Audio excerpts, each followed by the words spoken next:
The shocking reason behind the latest WWE and NXT releases has been revealed. Plus, CM Punk takes a shot at the releases on last night's AEW Dynamite. Plus, a SmackDown Star is working through an injury. It's all in the wrestling news right now.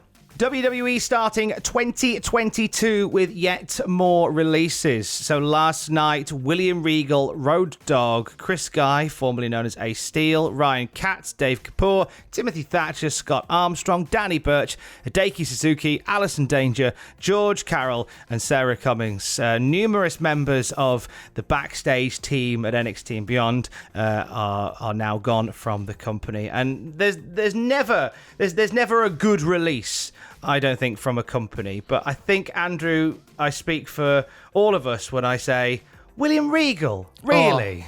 Shocking. And I understand that obviously now this is a new era of NXT and they're trying to freshen things up and whatnot. But a lot of these people, William Regal especially, you would think they would want to keep him on because of just how much he's done in the industry and that mind. Why would you want to get rid of such an incredible mind? Someone who's made, along with like Triple H and everybody, who made NXT what it was and what we know it to be. Like, it was the third brand. It was, for a very long time, I think at least, the dominant brand in WWE as well. And to like let something so incredible like that go is it was unfathomable. Like, it was really shocking to see that happen.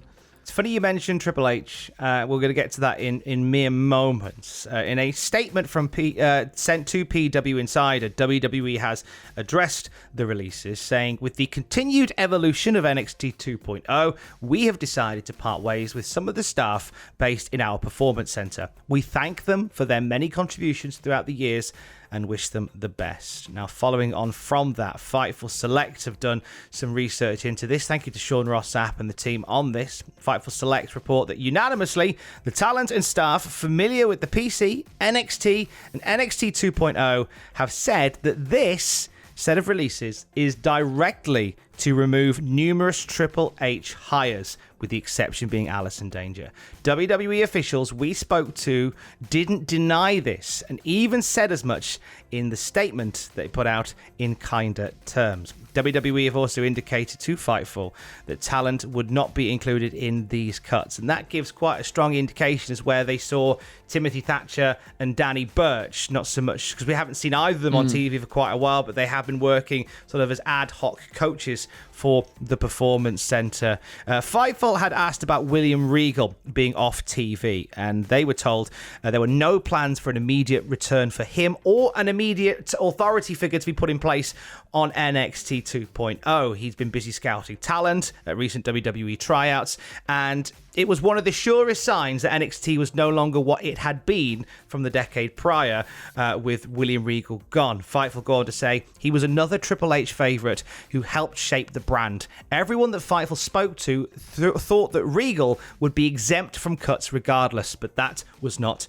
the case. So this is really a way of WWE sort of etch-a-sketching away the Triple H footprint on the third brand, isn't it? Without a doubt. And I mean, you know, as I'm sure we'll get to later on today as well, that was seemingly signified in Bron Breakker's entrance too on New Year's Evil as he kicked down the X, and it very much that whole show very much felt like the new paving the way now for the new NXT, and it's again, as I said before, it's such a shame to see though, because William Regal is responsible, along with Triple H and a lot of others as well at NXT, for just making these stars. Like, we see people like Johnny Gargano, Adam Cole, Tommaso Ciampa, who were already prominent on the indies and everything, but you brought them into NXT and put them in front of more eyes. And I think Johnny Gargano even tweeted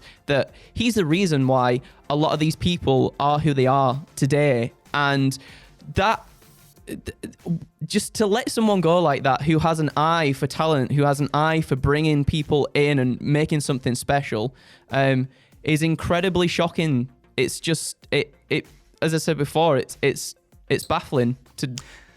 It is, and it's because it's somebody that we hold in such high regard, and there's a lot of emotional attachment to when releases come out, and you'll see a lot of people today getting very fired up about it, us included, because William Regal's been with the company for 20 plus years. Like he's on we did the classic SmackDown review, Matthew, Greg, and I, and we're currently talking about like his first months after his return as William Regal, and from there he continues on in the Cultaholic News podcast that I put out about 10 minutes before we sat down to speak today. I included the promo that William Regal did on NXT ahead of his match with Antonio Cesaro back in the day. And he is just a phenomenal mind. And I get that WWE are changing. And this is why a lot of these sort of stalwarts of WWE are going. It doesn't make it any easier that we love them so much. But I do hope that there is somewhere in the wrestling world that William Regal can use his brilliant mind and be a part of that. I hope so. That's a given. Now, I think with the news that William Regal has gone from WWE, there's going to be a lot of people's interest peaking very, very, very, very highly, and in a lot of different brands and everything as well. So I genuinely expect to see him pop up somewhere, and hopefully very soon as well. No matter what show picks William Regal up, what brand, what company, that is a huge asset. That's an unlimited pool of knowledge right there for anybody that brings him in. And I'm really excited to see what the future holds for William Regal, as I am for a lot of these people that have been released as well. So yeah. As these releases were breaking in the wrestling world, one of William Regal's former rivals was getting set to talk on AEW Dynamite. CM Punk had another war of words with MJF, and in true CM Punk style, he simply couldn't help himself. So whilst speaking to MJF on AEW Dynamite, as MJF was backing away from a potential fight with CM Punk, Punk was promising that he was going to beat his bottom at some point. And CM Punk said, "If you think the grass is so greener on the other side, be my guest. Go ahead, leave. Main event night 4 of a buy one, get one free extravaganza, and then get released faster than you last in the sack." Like, I think he was always going to say something, wasn't he? Yeah. Like, he was going to say something. I mean, how can he not? This comes from just prior to this. MJF was talking about how CM Punk seemingly was riled up about MJF comparing himself to Roddy Piper, and he was like, "Oh, CM Punk, do you see yourself as Roddy Piper?" But I'm not really sure about that because you've not main evented a WrestleMania before, CM Punk. And it was like, oh my goodness gracious me. I know some people. When we did I think it was an AEW, it was the 9 pitches for 2022 in AEW, and we were speaking about perhaps don't take as many shots at the other company and focus on yourself. But at the same time, with everything that is happening right now, I feel like it's more than warranted. I think the timing of it, with the fact that it was very like William Regal was number 1 trend in the US as Dynamite was going to air, I believe, and WWE releases wasn't far behind it. So it would be rude to not acknowledge it in some way, I guess. Yeah, they did. There was other things that took place on Dynamite, including a rather awful injury to Phoenix. We're going to talk about that in the next news video that you will see a little bit later on today. We'll hopefully have more details and an update on Phoenix on that as well as a few other things that took place on AEW Dynamite. That'll be along in our next news video later today. I want to end on some news from a SmackDown star. So PW Insider report that Carmella has been working hurt through an injury. Her appearances on WWE television have been specifically produced to work around this. So Carmella is currently one half of the Women's Tag Team Champions, and PW Insider say that that's why she's currently in a position where she can't compete as much as she normally can. So that's why she was not tagged in during the match against Rhea Ripley and Nikki ASH. That's why her previous appearances have been very limited to reduce the amount of physicality that Carmella is doing is because she's working injured. And PW Insider go on to say that a number of WWE talent point out their respect for Carmella for gutting through and doing as much as she can do, despite being currently restricted in what physicality she is allowed to take part in. I'm surprised they haven't just taken her off the road, to be honest. Me too. I thought that would have been a priority, perhaps, to take someone who's injured off and make sure that they're all right 100%. I mean, if Carmella's all right with this, then that's fair enough as well.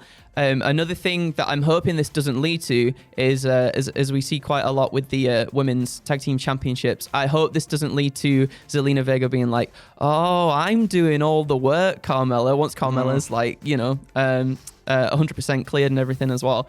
I hope this doesn't lead to I've been doing all the work. It's time to break the team up. Let's have a feud. Are you suggesting, Andrew, that WWE would consider splitting up a tag team? They never do that. What are you talking about? They love tag team wrestling. I especially like, and they don't do it very often, I like it when they put two people together who don't quite get along and we have to find out if they can coexist. I like it when they very rarely do that. I think it's about time we saw more of that, right? 2022. Let's have more tag teams break up, please, and more feuds. Please. More dripping sarcasm can be found at the Andrew John on Twitter and at Tom Campbell on Twitter. More news throughout the day as well at cultaholic.com. Stay safe. Love you. Bye.